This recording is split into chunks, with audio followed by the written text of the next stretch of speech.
Do you write better with your pen on your iPad? Yes, I do. Next time you should then write the notes. Yes, I guess if yes. you can't read it. I can read it. It's just Okay. all right. That little piece. Okay. In So, 3? can you see him? No. You We, sure? I mean, even if we can, is a problem. Can you see him? You can see her. You know what? Is this thing rolling? It is.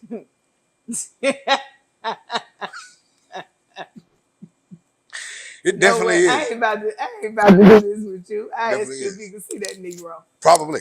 Okay. You can see her too. You can't. Oh, Oh no, they would have to go in. So yeah. they had to As a close. matter of fact, Mhm.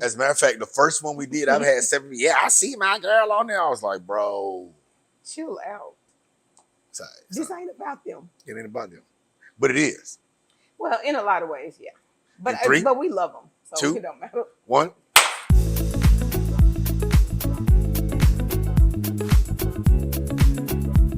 Ladies and gentlemen, I am O, And I am Nigeal Comaneci. and we are Candid and Clear. We are the best podcast that will bring you politics, current events, and relationship issues. Let me tell you what I need you to do. Go out and like, comment, share, and subscribe across all social media platforms.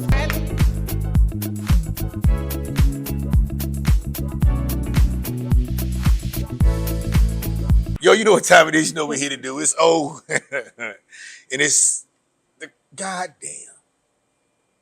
Y'all know who she is, Queen Nigeal Comaneci, and we on the set, episode 4. Like we try to. Is this 4? This is 4 4. for 4. We 4 so for 4 for 4. Okay. And we All try right. to be professional. Like this.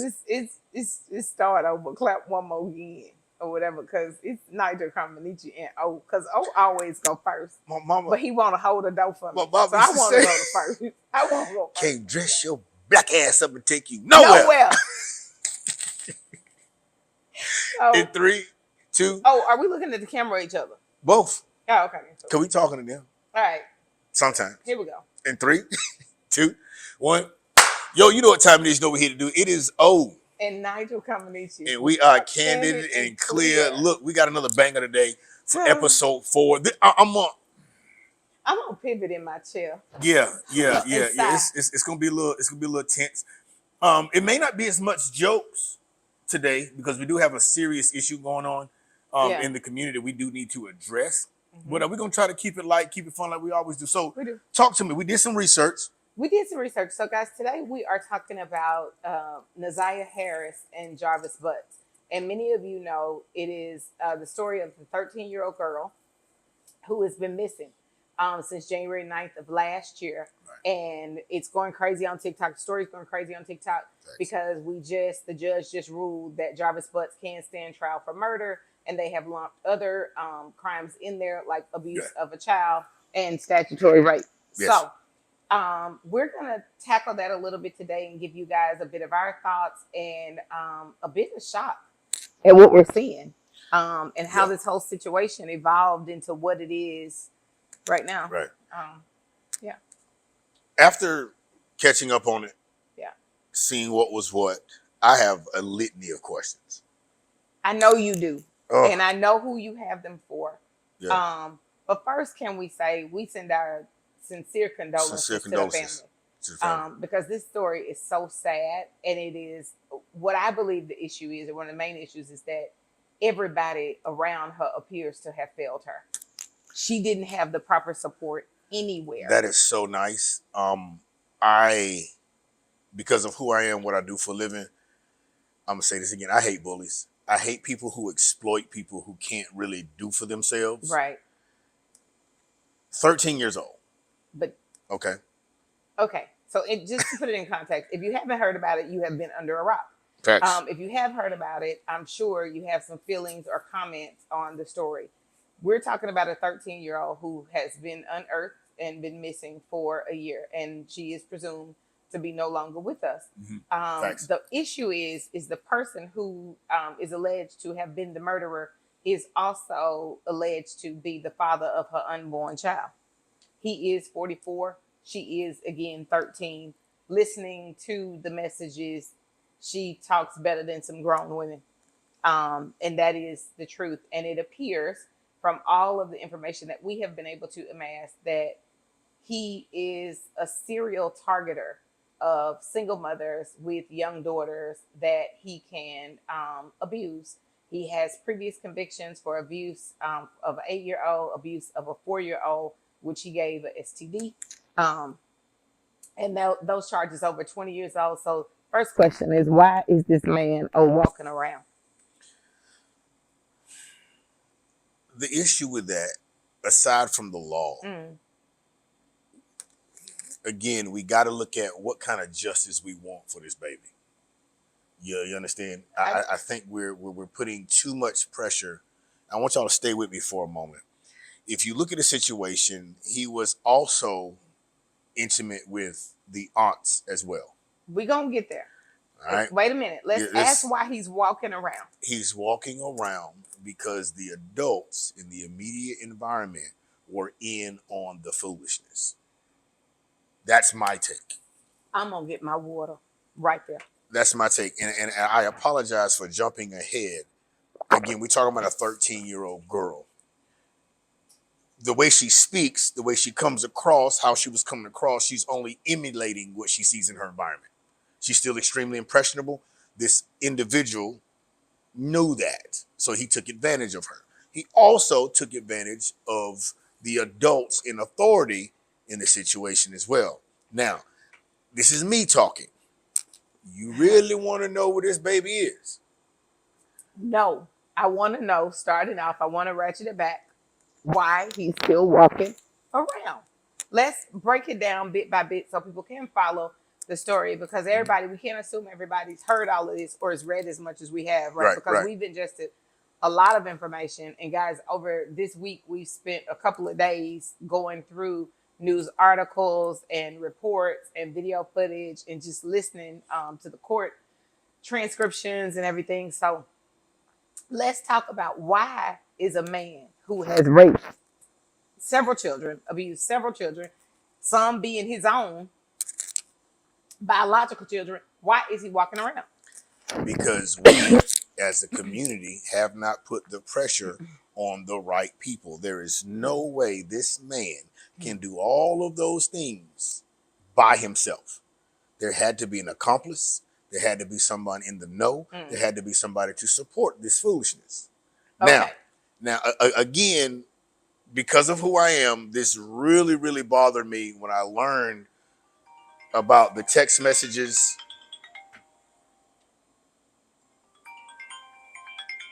If it's him, you better answer. Pause that. Pause. Shut up. Hey, honey, I'm shooting episode 4 of the he podcast. Gonna see it. He gonna see it. Yeah, he gonna see it. Stop talking your shit. And is giving out to me because he's recording. Ladies because and the gentlemen, cameras is rolling. When him call, you so answer. He's talking about when him calls, you I answer. Do you understand? That's not right. That's how it go. You want to know that? He's horrible. He's horrible. He's a horrible co-host. That's why she get what she want. Him call. Hold on, y'all. Yeah, now you him. Yeah. So him on the phone. Excuse me. I'm gonna edit this out. Honey, because I want to talk to you about that. He's going to edit this out, but I guarantee you this is going to be in the bloopers. So I will talk to you in just a little bit, okay? Oh, my goodness. Same time, same place, baby. All right. Bye-bye. Now, this phone is going and do not disturb. Okay? Because you ain't right. I'm going to say this one more time. Just when him call. She answers. Answer. I do. Unless it's impossible. Unless it's impossible. Yeah. We're going to get to that in the relationship. Oh, just hush. We can get to that in a minute. I want you to hush because you're causing all kind of trouble. Now. Yes, sir. Listen, I'm going to go back and put... Did you pick up the phone when he called you? Yes, I did. But you busy throughout the day. No, I'm not busy. I ain't talking about you. I'm sorry. Because you see, it's only 72 of y'all. No, it's only 72 of y'all. Okay, it's 200 I of tell y'all. you how many it was of us. I know how many. It's only about 212. About 700 of us. Oh, 212. 350 on a good day. Listen, We'll get to that in a minute. Man, All listen, right. y'all, let me just explain how this works, right? Because in all the things that we say, we are not disgruntled in our relationships. Absolutely And that's not. something that we need you guys to understand. Definitely. Both of us actually happen to be in a really good space in our relationship. So we are not Facts. talking about ourselves. We do Facts. reference past experience and we bring it Facts. up and we share it because we're hoping that you guys will learn from us. But we are absolutely really, really happy. And Oh, yeah. hopefully the smile tell you that Oh, yeah. when Definitely. you see this. Definitely. Okay. So, Now go back to your serious spot. serious spot. My issue was when I can't remember. I think it was the attorney Mm-hmm. reading the text messages. Yeah. Okay. Yeah. So while reading the text messages, Mhm. she read a text message from the aunt to the individual, speaking on the intimacy between her and the assailant, Mm-hmm. and between the assailant and the young lady. Mm-hmm. And So the victim. the victim, excuse me. Mhm. Yes, definitely the victim. So it was known via text messages on that particular day that he was supposed to be intimate with one or the two of them. However, the auntie was telling him to go ahead and be intimate with her because she wants to be intimate with him. I'm being candid for the sake of the Well, because we are platform. candid and clear. Right. So I now, think at that point, the aunt, the adult aunt, was Mhm. in support of the statutory right. situation, right? Right. Gotta Let's say call it grape. what it Gotta is. say grape for the out because they'll Okay. grape, Great. right? Yeah. So I feel the moment we put legal pressure Mm-hmm. on the adults that were involved in this, Yeah. we need to lock up them aunties Right. and we need to lock up whoever work at that shop and let them sit there until they're ready to talk. Well, I believe the accomplice from the shop is locked up, and I hope that I'm not misspeaking, but I believe he's been apprehended. My concern is, to your point, when are we going to hold the aunts accountable? Right? There's one aunt who's saying she is the off again, on again girlfriend of Jarvis Butts, saying that she didn't believe anything, suspect anything was abnormal in their relationship. There are other people who saw them, his sister being one of them, saying, I saw them and I knew there was a relationship going on between them. And then there are text messages from an aunt that confirm that she's aware of the relationship. So I think there's a wide array of people who need to be held accountable. The question is, will they do it? Or will they just be satisfied with him and his accomplice, the people who actually just committed the murder? Why is our community, when I say our community, I'm talking about that little ecosystem right there. Why is everyone so quiet? What did this individual, what did this man have going on to where you have all of these women knowing this baby's being abused? Why are they so quiet? I think two things. Honestly, listening to the messages, and guys, I am not in support, right, of anything except for justice for Nigeal. That's just the truth, right? But I believe listening to the messages that one of the aunts felt like it was okay because she was judging or had come to the conclusions that in the victim's mannerisms that she wanted the interaction, attention, and relationship with the assailant. Okay. Mm-hmm. Now, is that okay? Absolutely not. So but I believe that was where she was from a mental perspective. I'm going to say this. Yeah. I'm not a woman. I have only heard about the horrible things that young women go through in the community. Mm-hmm. Okay. I have spoken with a lot of women throughout my years in regards to what I'm about to discuss. It is sickening to me that we allow predators in our community. We are willing to exploit our own babies just to get ahead. I'll speak loosely and say on a light bill, or just to have access to a man per se. I am and again, I learned about this stuff later in age because when I was a young child, you didn't know that your friend, that's a girl that you're playing with on the playground in elementary school, is being abused at home. Sure. Okay. You don't know that abuse is coming from a step parent. You don't know that abuse is coming from another relative. You don't know that abuse is coming from a church member, et cetera, et cetera, et cetera. And we keep this stuff quiet. We keep stuff, what goes on in this house stays in this house. Stays in this house. And that is the biggest detriment to our community because everybody feels so, oh, I don't want nobody to know our business. I don't want nobody to know the family going through this, et cetera, et cetera, et cetera, because you're trying to grandstand for everybody else. All the while our babies are being abused. I have a hard time with that. I am not, it's difficult for me to speak on this on platforms because I don't have grace, mercy, and compassion for those type of predators or those who support the activity, knowing or unknown. Nor do I think you should. Right? I don't. I really don't feel that way. And I'm okay with saying it here, even if it makes us unpopular. Right. The reality is everybody around this baby failed her. Everybody around her failed her, right? The maternal grandmother, right?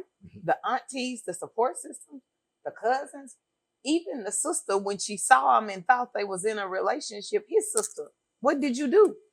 And see, it takes me back because when I see people saying, oh, well, she was 13 and she was acting like this and she was acting like that, it takes me back to the early 80s when I would hear the adults tell my cousins, oh, well, such and such finna come over. You need to put on this, or y'all need to go on that side of the house, or what is it? Oh, she being fast, or she waiting. Whoa. She's being groomed. This little girl was groomed. She was groomed. She was groomed. And what's happening is, I'm all for the support. I have to address the BS I'm calling here. When you got a slew of people in our community attacking the victim for how she acted as a 13-year-old, it takes me back to the time where I watched the people in my age group, young growing up, the little girls who just happened to be genetically developed for their age. You calling these girls fast. You ostracizing them. You treating them different.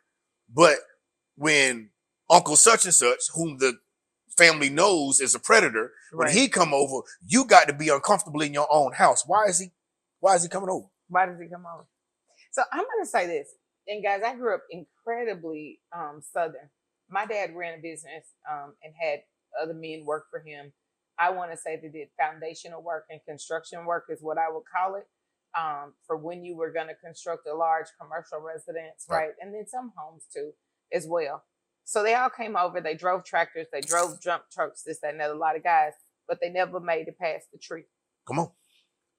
They never came in our house. I don't have a time where I recall anybody coming in our house for anything. For a restroom, my grandfather actually built a residence in Mississippi, the first that I had ever seen, with a carport that you drive through, but on the outer side of that carport, there was an extra bathroom there. There was a washroom there. There was a place where my grandmother stored preserves and other things like that. The fishing poles were over there, but they were separate rooms. You had no reason to ever be in the house. And they never had the people that worked for them ever in close proximity to us. I think this is a classic case of, and I'll speak extreme for the sake of narration. Sure.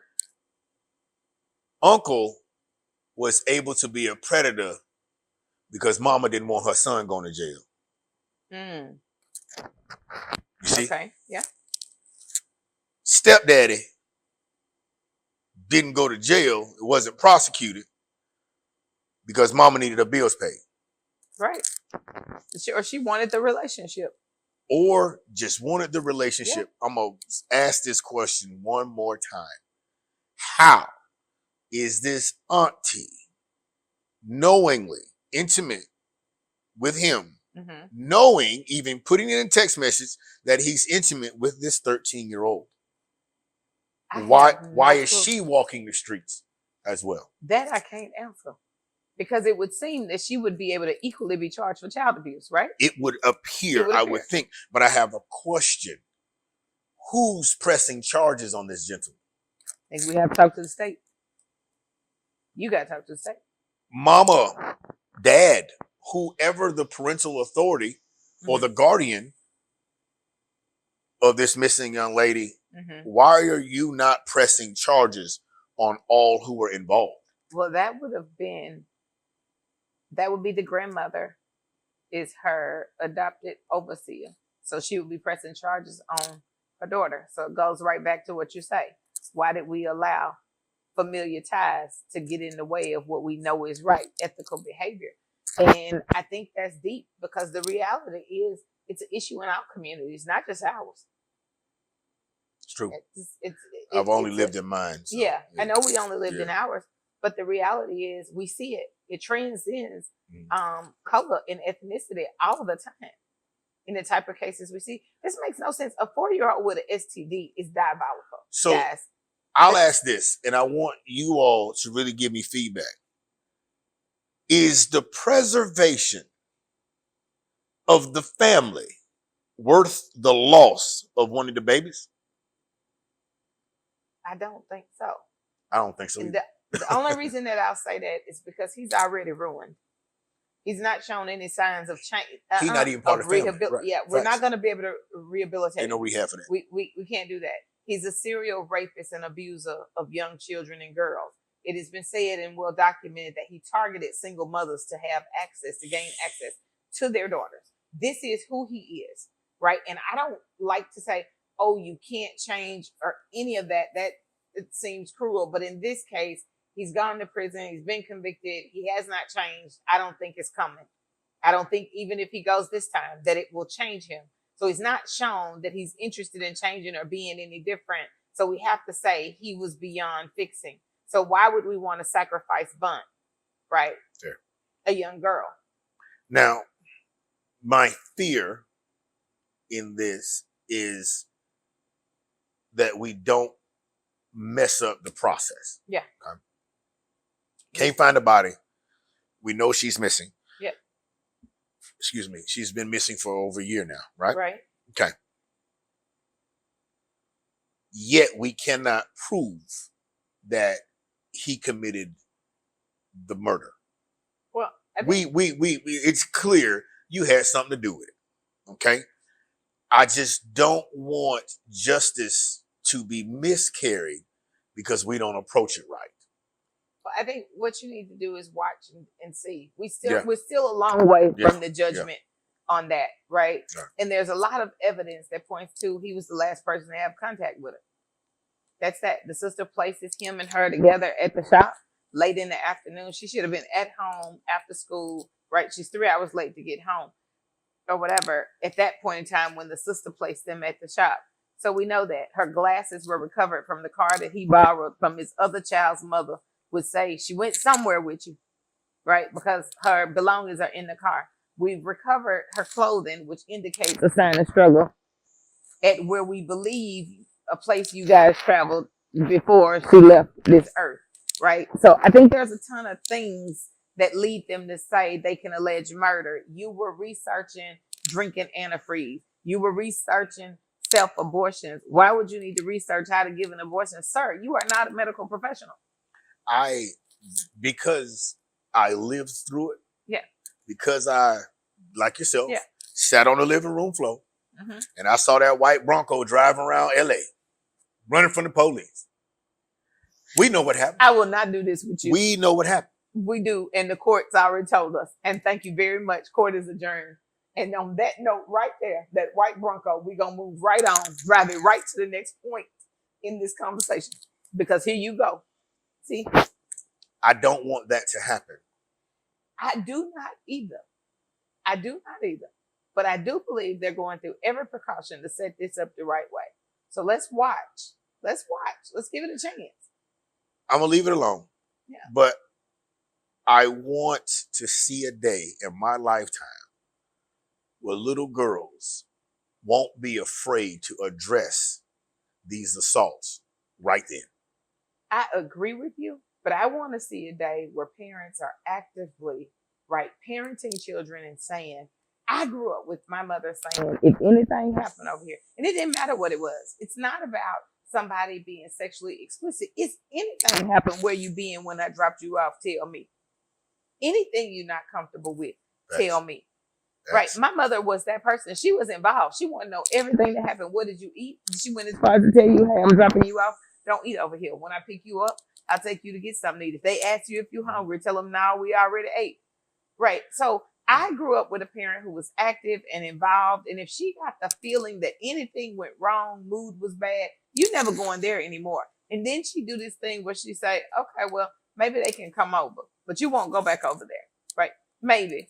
Do your parents do your due diligence. And like I said, my life, my thought process has changed.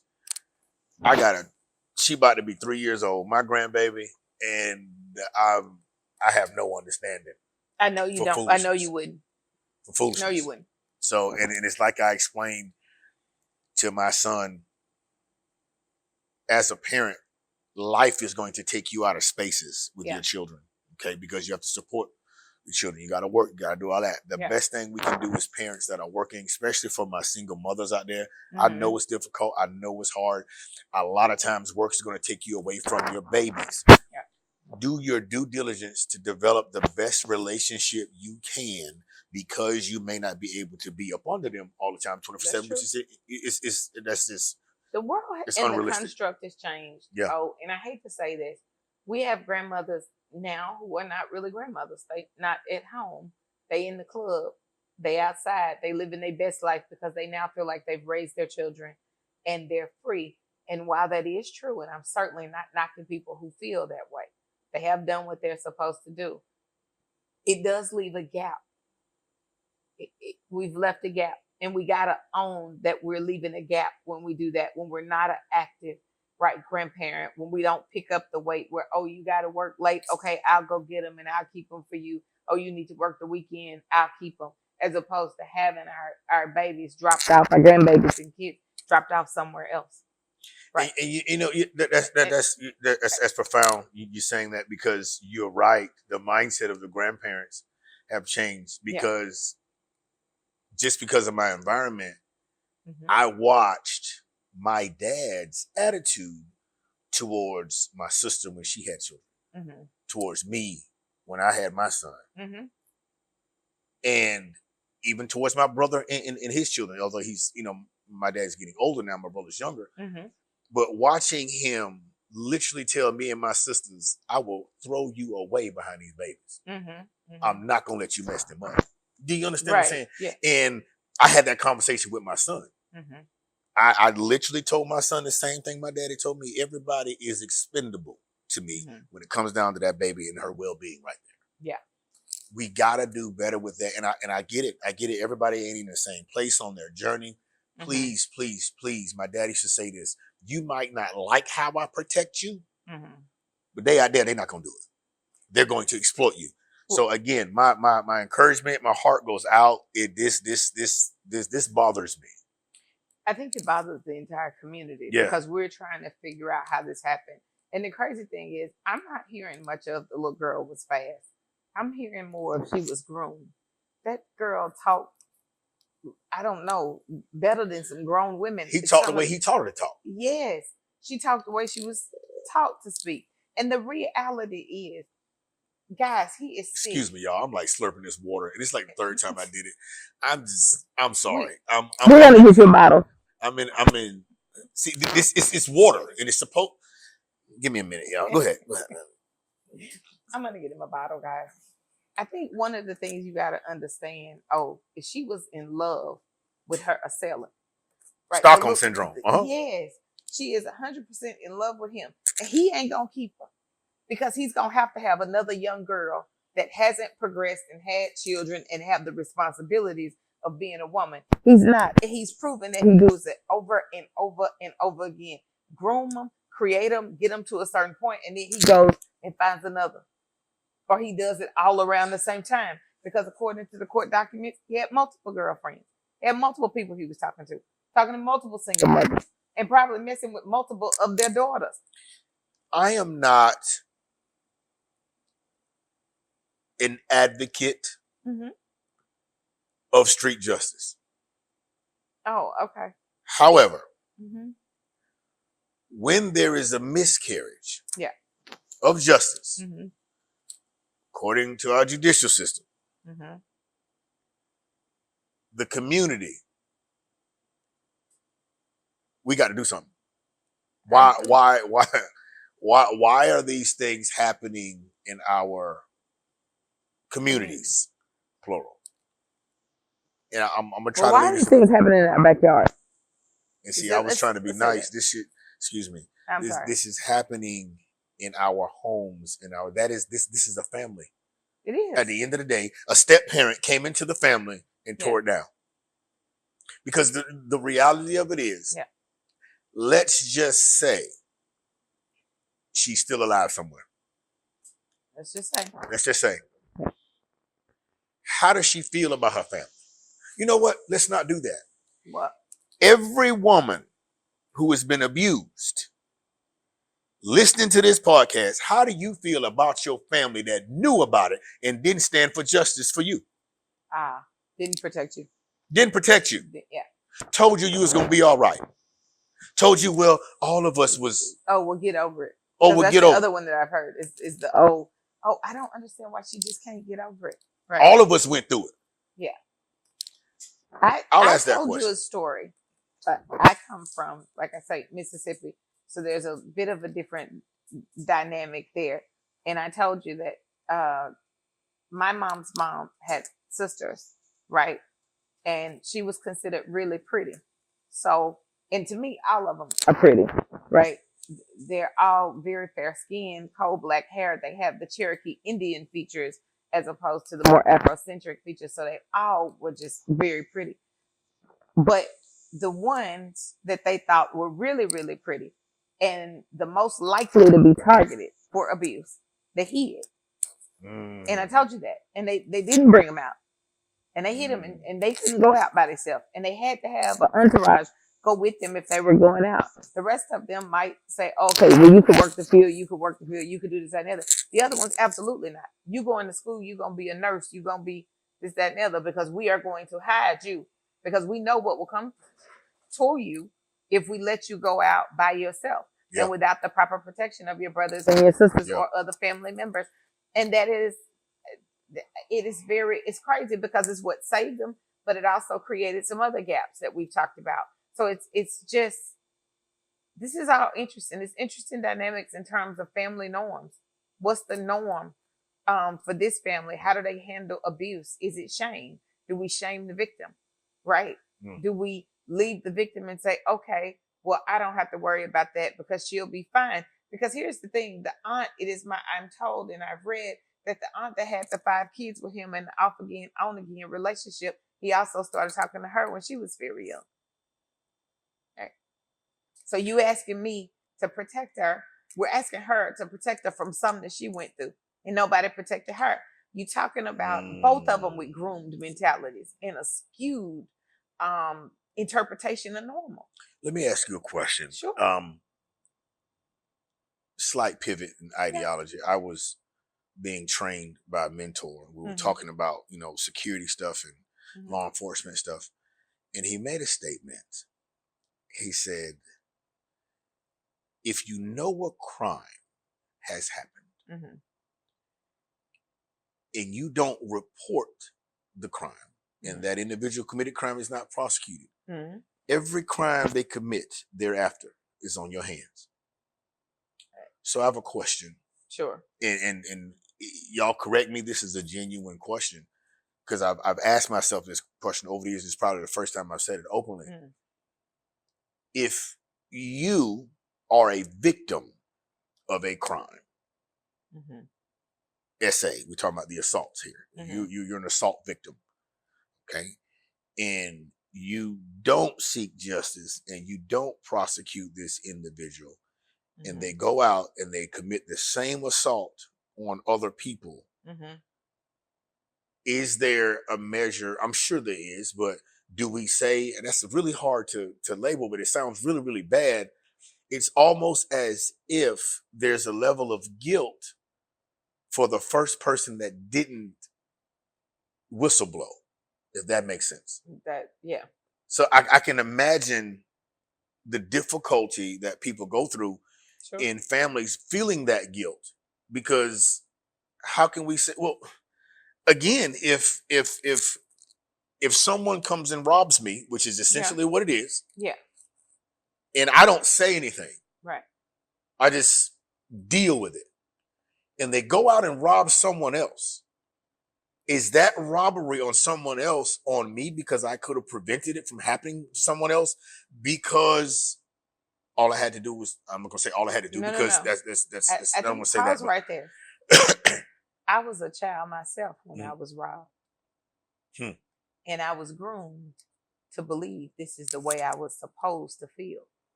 I had nobody to reach out to and tell, because I didn't. Or I was shamed. And the only person who worked through my emotional turmoil with me was the abuser. Now, That makes sense. You ask yourself the question again, taking into account that perspective, because that's what you're asking. I don't know any better. Yeah. I was a child myself when this happened to me. If I felt a way, I didn't share it. So now that takes me to my next question. Yeah. And I'm speaking across the board, because one thing I don't want to do, I don't want to isolate my sisters in that, because the reality of it is there are a lot of boys who have been molested and are too embarrassed to say anything. Absolutely. And at that point, I will say this, at that point, I do think that's exacerbated simply because knowing that men don't come forward and saying that they were assaulted in such manner, it kept going. It's been going for years. Absolutely. It's been going for years, and it's just not talked about. Right. It just so happens that we're talking about baby girl right now.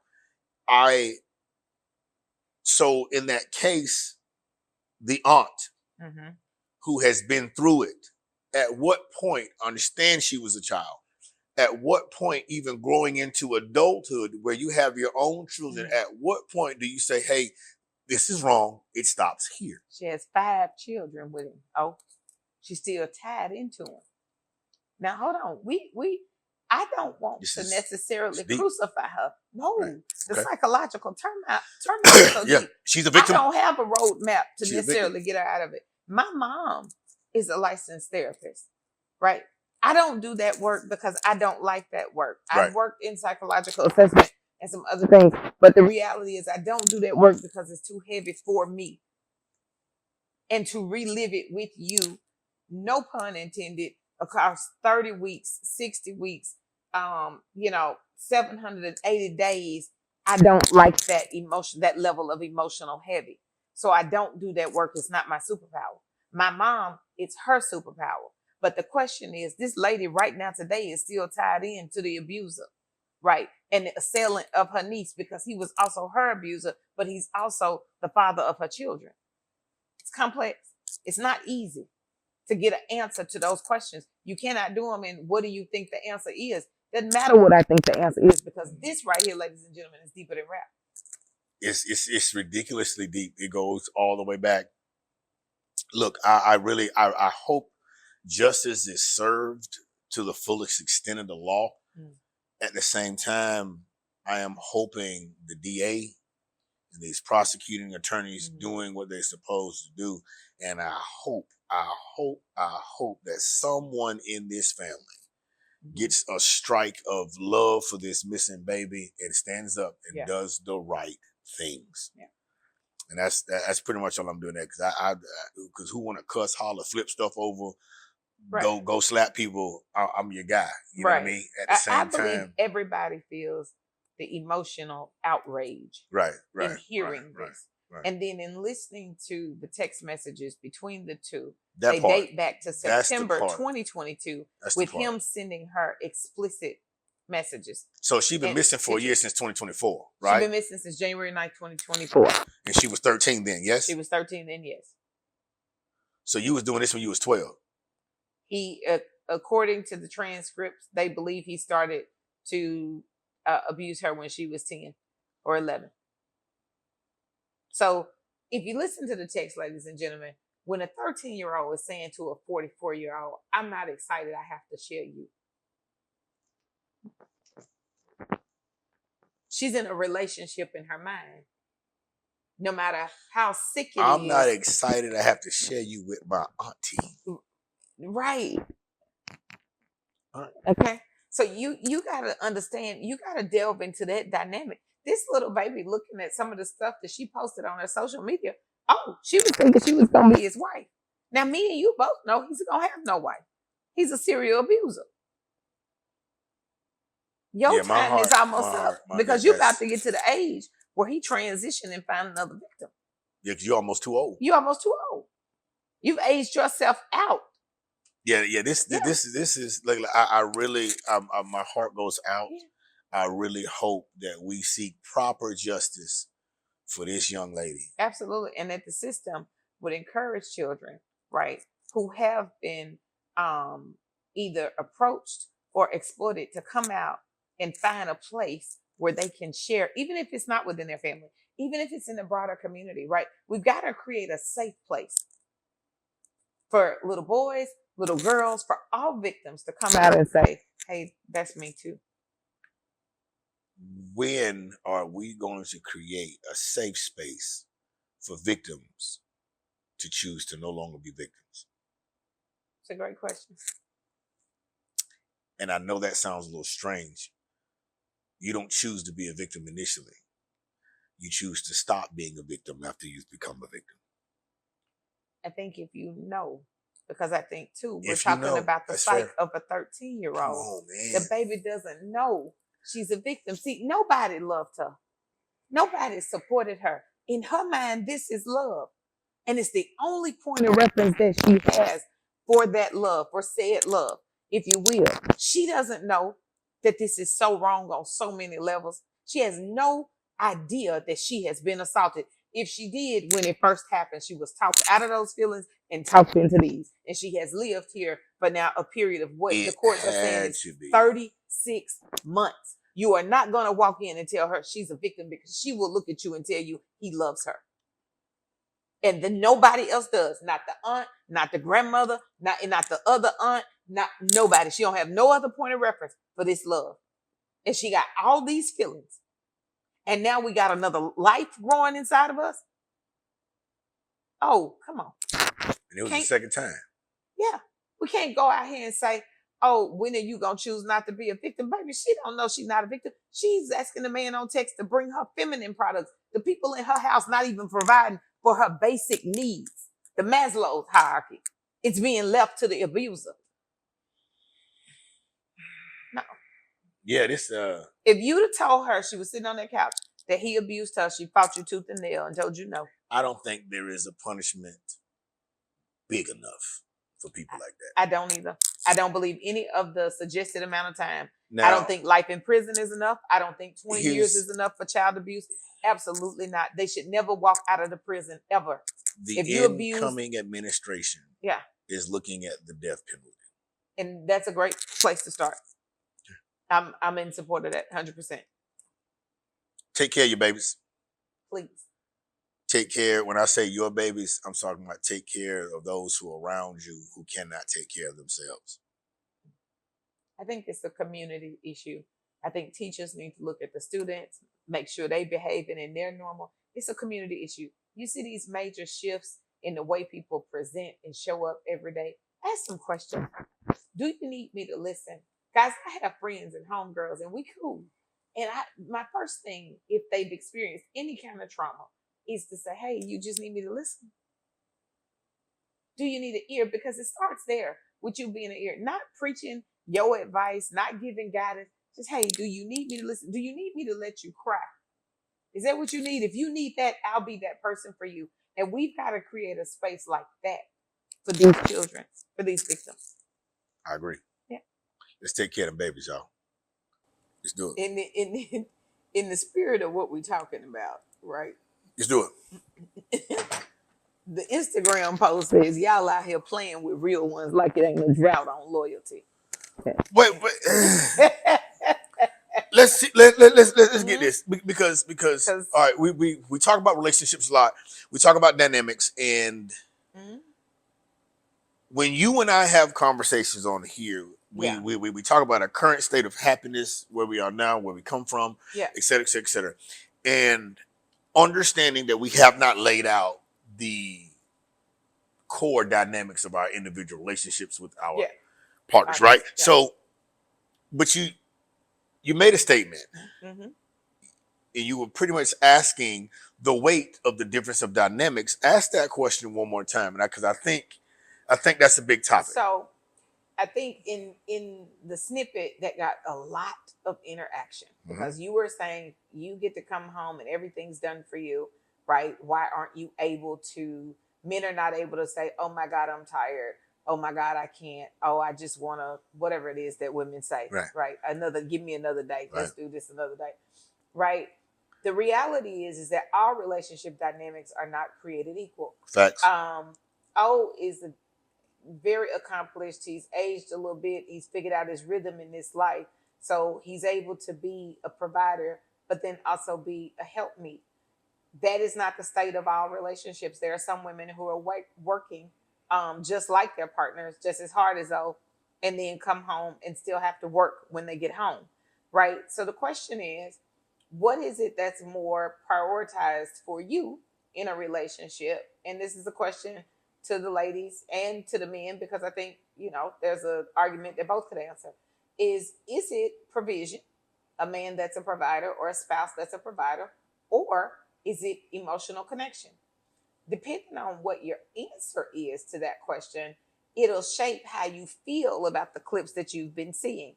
All of the men that piped up, right, and we said we weren't talking about the good ones, right, they are probably going to be strong on the provider side. I don't know how they show up in the emotional connection side.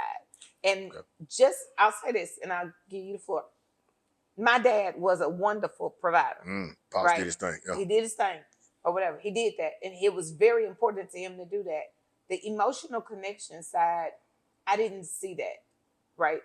For in the relationship with me, my mother would have to speak on her own, but I didn't see him having a stronger skill set in that. I didn't see the date nights and some of the things that I know that you do, right? We've got this day, we do this. I do all of your baths. If the herbs that I got you ain't working, I'll go get you some more. I make your coffee. I do this, that, and the other. I will help you by washing the dishes. I see that in my sister's relationship. She cooked, he washed the dishes, or whatever, because he loved to eat. There's the support and a balance there. And if you don't have that, where it's just one or the other, provision or emotional connection, which is important to you? I'll answer that in context. And I understand why the men chimed up, because they missed what I said.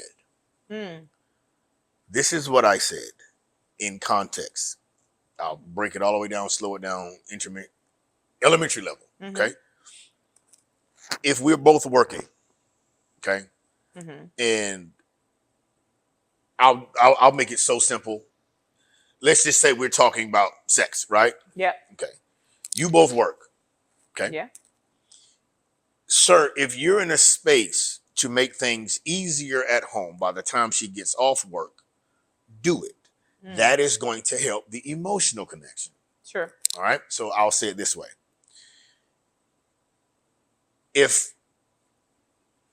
Let me be transparent. My paying all the bills as an entrepreneur is not going to look the same as another brother working 9 to 5. 100%. Because I have an element that he may not have, and that's my own time. Okay. Now, if baby girl come home from work and I'm home before she gets there, why not clean the kitchen up? Why not clean up? Why not make that space easier for her to give you what you want, whatever that may be? We talking physically, but that's just the easiest thing to point out. I think two things, right? So in my house, it's structured a little different, right? I have services because I like them. So I'm really rarely gonna clean the kitchen. Right. It's That's just the reality of the lifestyle. I will cook. I'll rinse them and put them over in the thing, and then put them in the dishwasher if need be. But a lot of times, I'm not doing a lot of cooking. Right. It's just the reality. So the life feels different, but it's very much like what you're saying. At the end of the day, somebody's going to do all that. So I'm able to say, once I get home, get off work, or close my laptop, I can start my unwind routine. Right? If you, whatever makes it easier for you to have that to get to your unwind routine quicker, I feel like the better the emotional connection can be. I'll also say that a big deficit that a lot of relationships face are the gender roles. Yeah. Okay, now this is me talking. All right, I don't expect no woman to change a tire. I don't expect no woman to cut the grass. I don't expect no woman to clean the gutters out, etc., etc. Insert ideal traditional man stuff here, right? At the same time, I also understand that those tasks are more so given responsibility to the men simply because they're bigger, faster, stronger. Sure. Okay.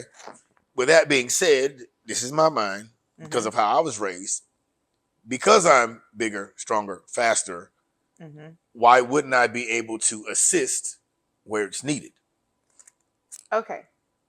So again, I think we're talking balance and what you Of course, like. balance. Yes, yeah.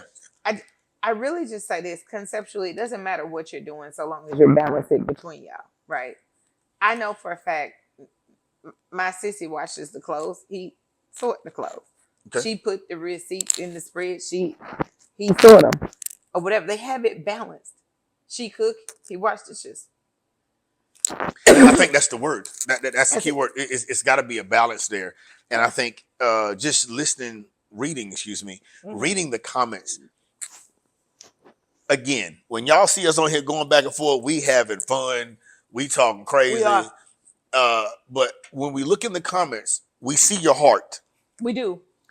And there's a lot of blood there. You see the passion. It's a lot of blood there. In the comments. Because people feel strongly about what they're saying. Right. And I'm excited about that. Here's the thing. You know how it is. Baby, go get the fish. I make the rice. Cut up all the vegetables. This and the other. It's about creating that balance. No matter how you create it. I don't care who cleans your house. And that's one thing that you mentioned that's very, very important, the balance, right? So before there can be balance, there has to be communication. Because I got to know what's expected of me.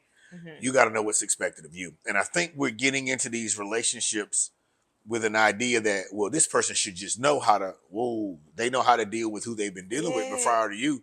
But you got to have that conversation like, hey, this is what I'm expecting in a relationship, 1, 2, 3, 4, 5. Now, with that being said, I am an advocate of be a facilitator of an environment conducive for what you want from your partner.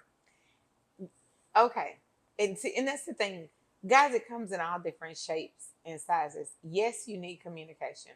I have been lucky enough to date people that just kind of let me have my way. I was married once before, so I just had my way with the house. I didn't have to worry about it. I gave him a man cave. He loved it. Put whatever it is, 98-inch TV up there. You did what? Gave him a man cave. Big shout out I did. To all the women who give, build, design, decorate him man cave. Yes. All right. Yeah. Right. And we did baby the girl right got way. me the man cave. She did. Little mama got me the man cave. And we don't need that story right now.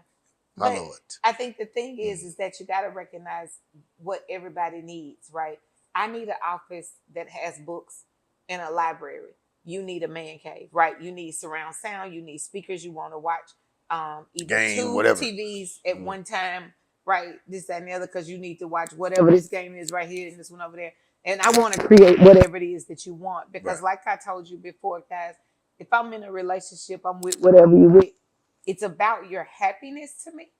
Right? So we don't necessarily have to go out and list out all the ways we're going to balance everything. But I seek and aim to make you happy. So if I know what that is, then I won't stop at anything to create it. And matter of fact, I'll create it first. So then I can have my way with the rest of the house. Because we know that you have somewhere to rest and reside and do all the things that are important to you. Most men really don't care what you do with the rest of the house. I don't really. We never really had that conversation. I found, in dating, people just fall into the rhythm that I've set because, again, I'm going to go out of my way to make you comfortable. Hey, what does it take to make Just you thinking, comfortable? like, and it's kind of funny. Ladies, pay attention to this. Don't get frustrated by it. Just pay attention. When you ask that man stuff like, "Baby, what color should I paint these walls?" What? Yeah, he don't care. Why are you asking me that? He's not being rude. He's saying, "Baby, go on. Do you think? How much does the paint cost? Well, Am I here's the painting it or you thing. painting it?" You know. And if he does give you some paint colors on the walls, I'm scared. If he does want to pick out the wallpaper, it would bother me. And I'm not knocking the men who do. I'm saying We're not knocking him. I'm saying it would scare me, and then and it should scare you. men are so simple. I'm gonna say this again. Most Again, of of course, them. I'm only talking about the 72, right? So I'm only. Oh my God, I'm only talking about the 72. But I need you to understand. Like, again, when we come on here and we're having these conversations, don't take it as we're shooting shots at either side, male or female. We're only talking about our anecdotal experiences. Yes, we're going to give you whatever knowledge we got based on our experiences. If our experiences are parallel, salute. If they're not, hey, I hope you work that out. Yeah. But I will say this. Yeah. There is a lot of hurt in society right now. A lot of people have been done wrong. Yeah. And I'm paying attention to a lot of people saying that they're going to do other people wrong until someone does them right because everybody's done them wrong. That's terrible. Hurt people hurt people. Yeah, they do. But I think you're looking for the person who balances you. Yes. Who gives you the freedom to be yourself. Yes. And there's one thing about it, like, what do you value or whatever? If a guy approached me tomorrow and wanted to buy me the world, not that I don't want it, but we can't start off that way. No. It makes me very skeptical of your intent toward me if you start off trying to buy me. The emotional connection piece is so important to me that without it, buying me things are not going to matter because things don't matter to me now, right? I have enough jewelry. If I never got any more, I'd be absolutely just fine. I have enough purses, right? If I never got another bag, I would still be just fine. I have enough of that. But I'm wanting somebody who wants me, right? Not their idea of who I am, who wants me, right? This young lady is strong. She is outspoken. I have opinions and ideals, right? I care about the home. It is so important to me because I live there. It needs to feel just like a resort, right? It is so important to me, down to the pillows and the mattress on the bed. Everything is important to me. And I take those super important. So when you say, "Oh, I'm gonna write you a check for $100,000," okay, this feels unsafe, right? Especially if I haven't known you. If that's the way you show up, trying to buy things, because again, the provision doesn't resonate because I provided for myself all this time. Okay, so let's do this. Do it. I'm gonna go ahead and I'm gonna play devil's advocate here. Do it. And I'm going to advocate for not all, but a few of the individuals who are close to the 72 and want to be in the 72, but just not there yet. Okay. What do you mean? We're having a conversation, and they start off with, which is more important, the provision or the connection? Yeah. Okay. Obviously, the connection is more important because money can come and go. Anybody can be broke tomorrow. Right. Okay. However, in society, right now, it is stated by majority of women, sir, you have to have this level of provision before you get my phone number. I disagree. That's what they tell you when they see you. That's woofing. That's cap. Whoa. Slow that down. Slow that. Go back. Dump that all the way. Now you telling me that. Find me 5,000 women that's being provided for. Fine. Go ahead. I'll wait. I'll sit right here. Same outfit and refill my water and sip it if you can find them. Find me 5,000 people that live that life right now where the man is doing all the providing. Just find them. Wow. Open it up on Instagram or wherever, anywhere, TikTok, whoever. So help me out. Help me with this. And you're not helping me, but you're going to help me help them. Yeah. Why is everything, not everything. Why is it so much financial lead in to even have a conversation with these women? That's ridiculous. That is ridiculous. I mean, it's all over social media. If you don't lead with a cash app, don't expect me to DM you back. You have conversations every day of your life for free. Wow. Every day of your life for free. I'm going to ask this You one go more. to a job that underpays you. So you telling me all these women on social media who talking about don't DM me unless you lead with a cash app. If you ain't got no money, don't talk to me. I'm not doing brokies. If you can't take me here, if you can't buy me this, if you can't pay for this, if you can't pay for that, you telling me that it's all cap. I'm telling you, she's never been to any of those places in her life, and a lot of times she can't take herself. That's why she's recruiting you to take her, to give her the experience that she couldn't give herself. And it's gonna make me unpopular having said that, but it doesn't matter because it's the truth. Because show me your cash app register. Put it up. Put your cash app register up. Now, if you do have a lot coming through your cash app from different men, I got other questions. Well, my question is, what did he buy? What did he buy, sis? It's not a conversation on the phone. My grandmother would tell you that. It's not that. We're not going to sit here and lie, right? There are a lot of women that look for men to rescue them. Rescue, engine number 9. Come and take me and turn me up. See, Quavo made a song. You know it. Turn your chick up, dog. Turn your chick up, right? So it's a lot of women looking for somebody to turn them up, which is why they placed all these conditions as the entry point for a conversation. When you see those men, if you wanted a 72 or wanted a 5,000, get out of there. Take off and go the other way. So you said find you 5,000 women who living like they post that they live. Yes. Mm-hmm. If you really believe in what you say, find 10,000 or 100,000 of them. Mm-hmm. And I'll wait. I'll sit right here and wait on it. Wow. Right?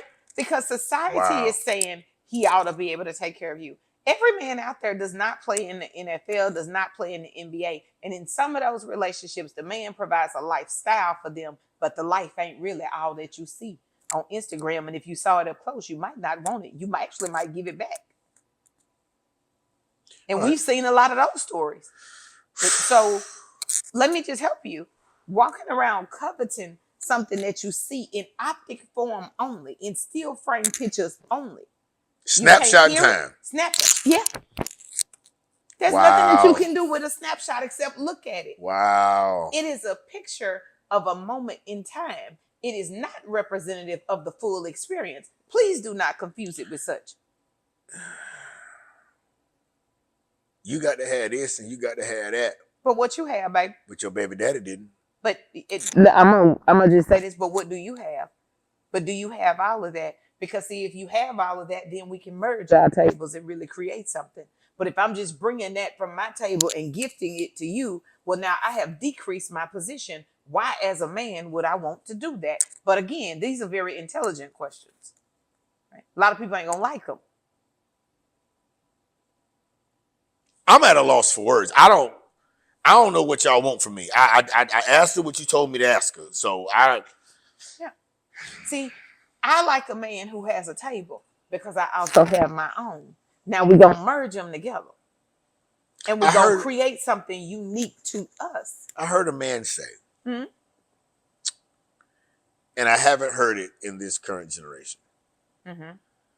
Old man said, if my wife got 8 and I got 2, we got 10. Yeah. I understand what you're saying. Mm-hmm. I will be transparent. Mm-hmm. Where I sit, I don't see or commune with too many of the women that I'm asking you about. I'm only giving you the questions from the comment section. At what point does a woman decide that, hey, I like this guy? Him not being 6 feet tall no longer matters. Yes. Him not making $100,000 a year no longer matters. Right. Him not having the finances to take me on this lavish date or nice date or anything date every week. Him not having the finance to give me flowers once a week. Him not having the finances to buy me the bags that my homegirls got. Take me to get my nails done, etc. He don't have the finances for all that. Right.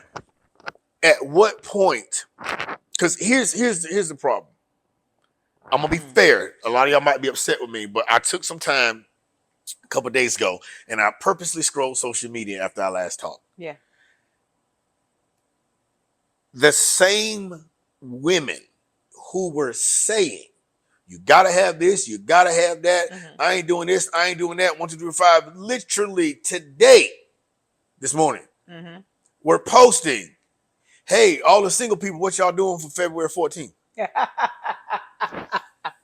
I'm gonna sip my water right here. I hate that.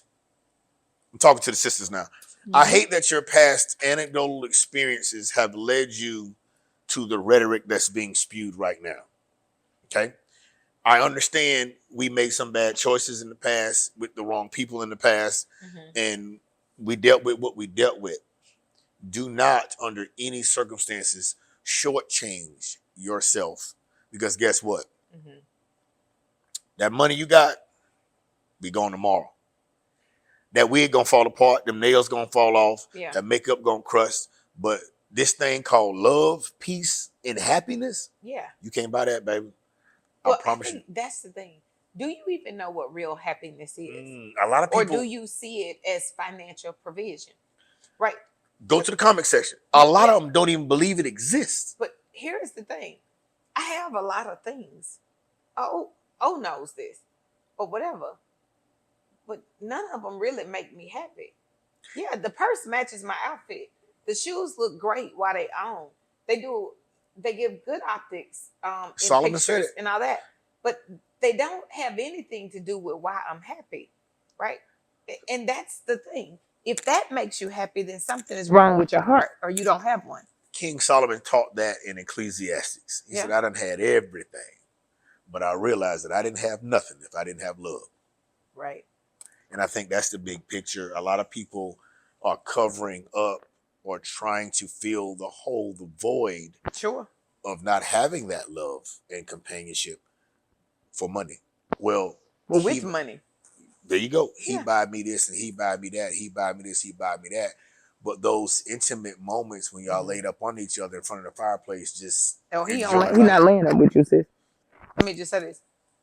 I took a guy that I was dating at the time over to meet my mom, and I asked her, I said, what do you think about him? Right. When we was getting ready to go, I told him to go to the car, and I just stayed back a minute. I asked Mom, so what you think about him? She said, he's unavailable.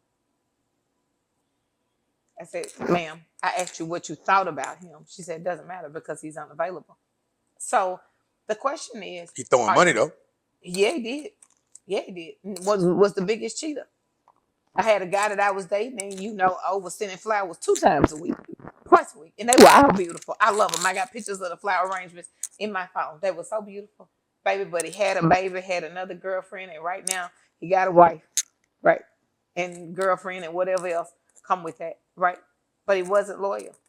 So I no longer have a list of, even the height requirement has been removed for me, because none of that stuff matters. It's about the way that you love me. It's about if it's peaceful here. It's about if I want to be here, would I want to take a nap here? One thing that was put out into the community was that I can do bad by myself. Oh, girl. Now, excuse me, for the men who see these things, the men see the other men who are not part of that 72, but they got the bag. Yeah.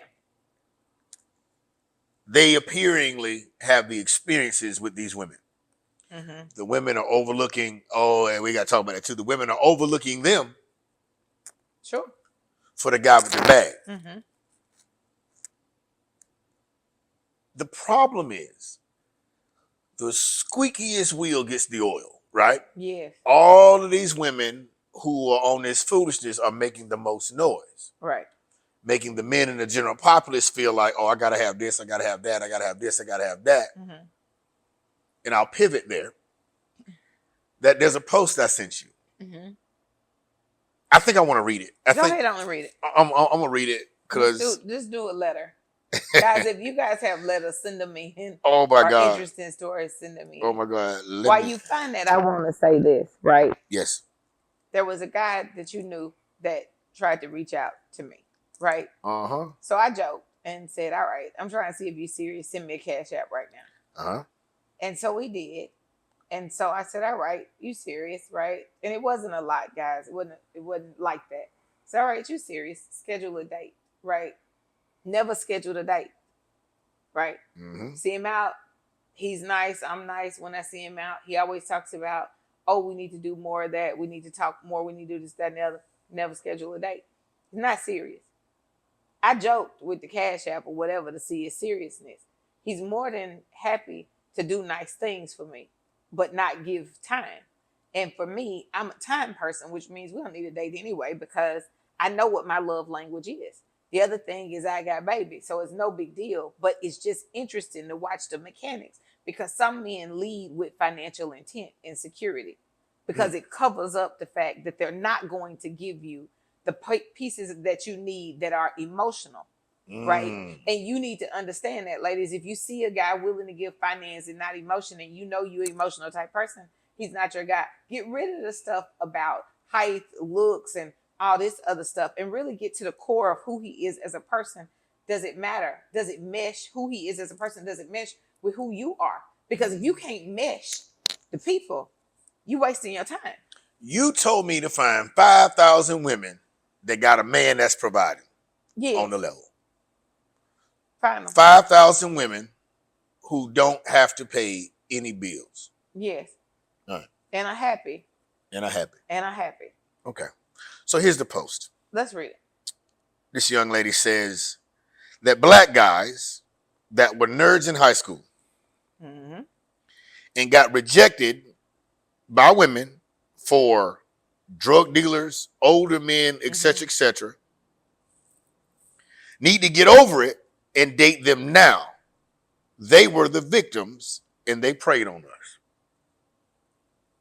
Okay. And when she said they were the victims, I think she's saying that women. She's saying that women were dated and pursued by drug dealers and older men and blah blah blah blah are the victims. So the guys that are now the do-gooders will say that, right? Because I don't want to call them nerds, but they. I was a nerd, still a nerd. Yeah, I wasn't gonna take that away from you. But these accomplished men are now the owners of. They're now entrepreneurs, successful entrepreneurs. They're now the guys who have created a lifestyle and are now sought after. And they now are sought after, and they need to now forgive the women who dismissed them in their youth. What say you? I almost call that name. I forgive you. And I forgive you. And I forgive you other four. Yeah. And I forgive you. However, stay where you at. Forgiveness all day. Yeah. A second chance? Absolutely not. Absolutely not. No. And I'll say this because I'm not speaking with any aught about the situation because I'm grateful for everyone that turned me down in high school. But here's why I'm struggling with the whole victim thing. Yeah. Well, in this post, right. This young lady is saying that, hey, when we were back then turning up, dating drug dealers and older men, I was the victim because they preyed on us. Baby girl, I recall being in high school and y'all seeking them out. Y'all were sneaking and going to these parties. Well, that was the iconic relationship. Oh. And I'm going to say that having lived through that era, right? We had a very beautiful young songstress and a much older, handsome producer as point of reference. You finna rock the boat? Yeah, they rocked a lot of boats. and yeah. And these were the same type of relationships that if you were in a high school in our community, you might have seen. I saw several of them myself. That older fella gonna pull up at that high school. He is. You was going, boo. Because you laughed at me, us, because I didn't have that kind of car. And I didn't have the finances to give you money to go school shopping. Right, or to get you the Dooney and Burke. Remember that? Dooney and Burke. Coach purse. The Coach purse. Yeah. Facts. Yeah. You see, so and I'm not saying this with any malice or No. any ill intent, but baby, you have to understand we all have to deal with the choices we make. If I didn't do what I was supposed to do Mm-hmm. to be affluent, Mm-hmm. and I'm not where I want to be, you would look at me and be like, "Yo, you chose to go left when you should have went right. Right. You got to be held accountable for that. You can't. You shouldn't. It's Mm-hmm. judgmental. I don't think it's proper for any woman to expect a well put together man Mm-hmm. who did things the right way. He got his Mm-hmm. stuff together before he turned into the dating pool. Sure. I think it's completely fair for him to get exactly what he wants. I'll use this cuss word and not settle because Uh, it was since she's talking to black men, it was the black women in 2023 and 2024 that taught the world to know their worth. Now, these nerds from high school are learning their worth, and now you expect them to get over it. So you want us to get over it. And I had this conversation because a couple of people came on my post when I shared it. I said, Mm-hmm. wait a minute, baby, you want me Mm-hmm. to get over the fact that you looked over, hypothetically, looked over me in high school for these dope boys and older men that put these babies in you that's refusing to take care of them. And Right. now you stuck with all these kids, you stuck with all this debt. You just now finishing school at 40. You just not, Yeah. and now I'm supposed to come pick up the pieces? That I think that's what's implied, but I don't think that's realistic. That is, I don't think that's That's realistic not at all either. realistic, Yeah. right? Yeah. I think a well-accomplished man, an entrepreneur, a successful man, he's successful in his own right. Right. I big up and clap for them. I believe you can have the relationship that you dreamed of. Right. And I don't believe that you should settle for anything less. I don't know that you should reach back and now go and try to rectify somebody else's poor choices. And that's just the reality of it. You made poor choices. And here we are right now being very honest. I love to say this a lot. People that know me will tell you, I say it all the time. See, I respect your choice. Mm. So it doesn't matter. Right? No matter what you did, no matter whether you cheated or you didn't choose me or whatever it was, whatever that wrong thing was, where we are today is I don't really care for do-overs. I think they're terrible. I think they're a terrible idea. And I respect your choice. Where I want to be is forgive you, but respect your choice and live there. I can't leave this conversation without saying this, in all fairness. Sir, you made mistakes. You got babies everywhere. Mm-hmm. You got all kind of stuff going on. You decide to get your life together.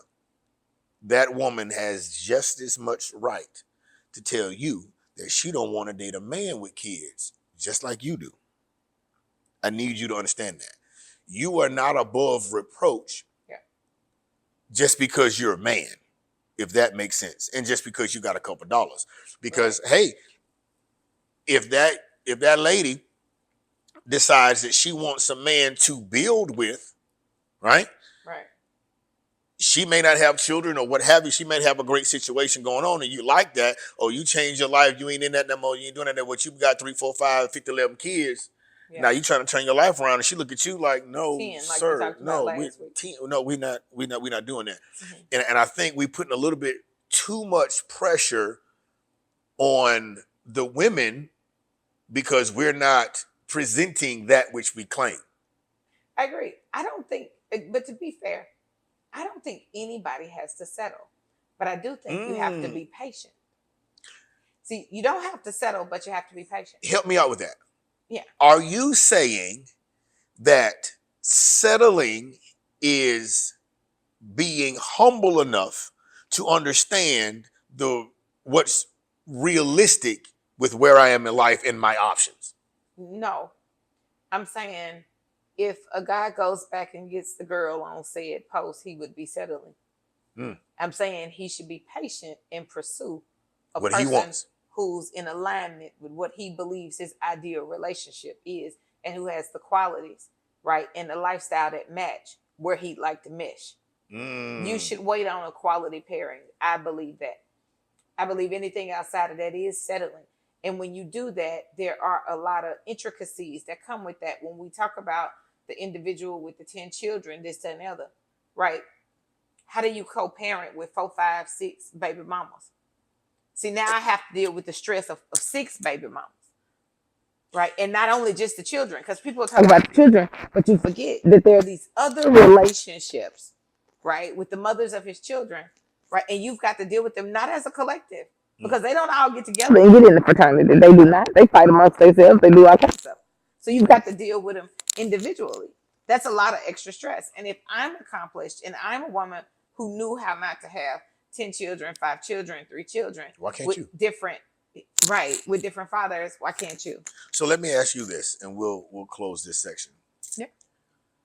What would you say to the women in this young lady's predicament who done all the foolishness and had several kids, different baby daddies, you done turned up, you done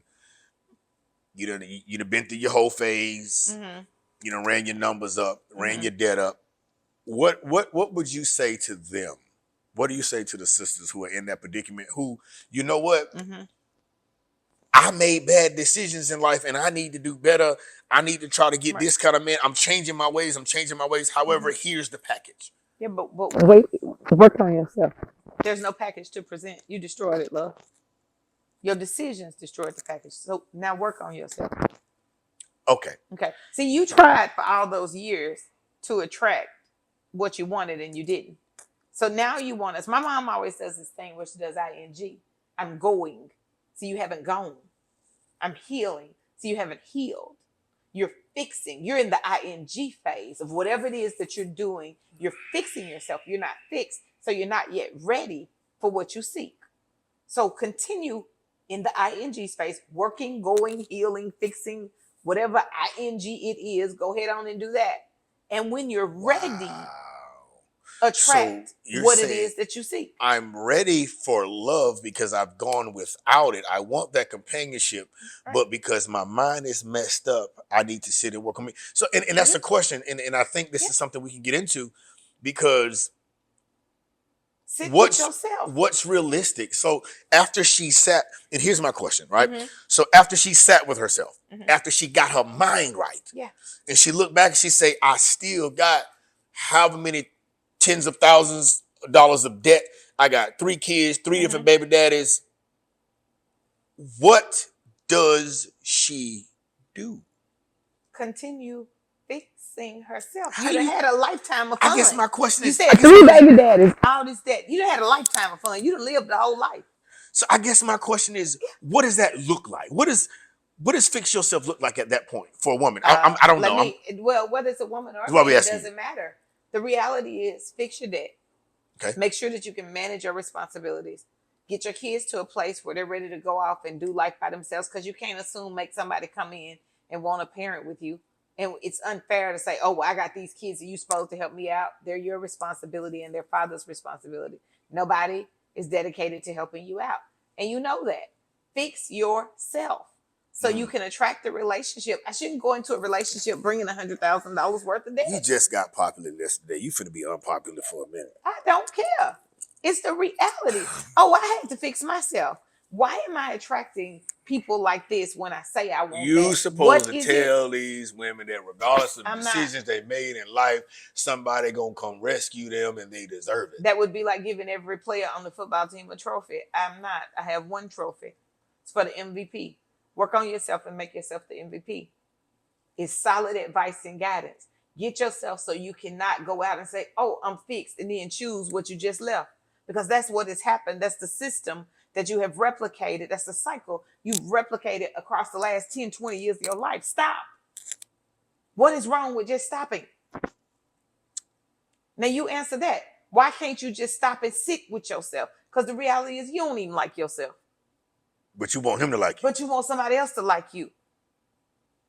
That's diabolical. It's crazy. That is the definition of insanity. You won't even sit with you, but you want me to. Why you always fussing? Why you always ask questions that make me fuss? Ladies and gentlemen, we're going to bring it to you candid.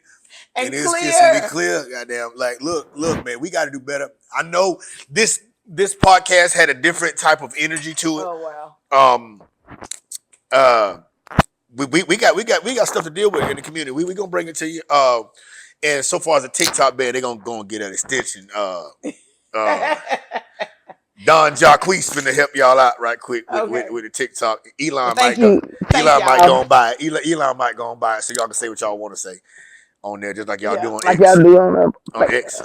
Yeah. Now you know Zuckerberg kind of flipped around. Well, that's what I thought. Zuckerberg said like y'all was paying me to block this man, and now he done got the president. I got to unblock this man. I got to stand up here and undo all this and let him say and do what he wanna. So I don't know. Maybe Meta will enter the conversation. We don't know yet. We got to watch and see. As a matter of fact, let's run through it. Elon Musk, Mark Zuckerberg, Jeff Bezos, and Adam Altman. Altman. They're gonna be front and center for the inauguration. They will. Seats in the front. I'll be in the winner's circle. I'm gonna call it that, the winner's circle, if you will. That's what I'm gonna say. This is the winner's circle. I'm gonna say this. I do not care who you voted for. I do not care your political standpoint. If you do not make money in 2025, you are purposefully like you seeing the boat coming. You ain't even waving. And didn't even wave to get on there. You just watching it go by. Yeah. Because like I said, it's regardless of what you got going on, who you vote for, you support. I hope this is a prosperous year for you, man. We finna get out of here. This was episode 4. We love y'all. I'm gonna try not to put on good clothes next time so I can cuss and act a fool. You know what? He's crazy. This is Nigeal Comaneci with Candid and Clear, and that is right. You guys shout us out. Get in the comments. Get active. We love it. Remember, like, follow, share, comment, and we'll see you next time. We love y'all. Peace. What's a good one? What? What's a good one? I know you're gonna cut that off right there. I'm trying to figure it out. Let me see. It was something I was gonna say. What? We'll tell you later. I'll figure it out. Y'all be careful. We out. Bye. Peace.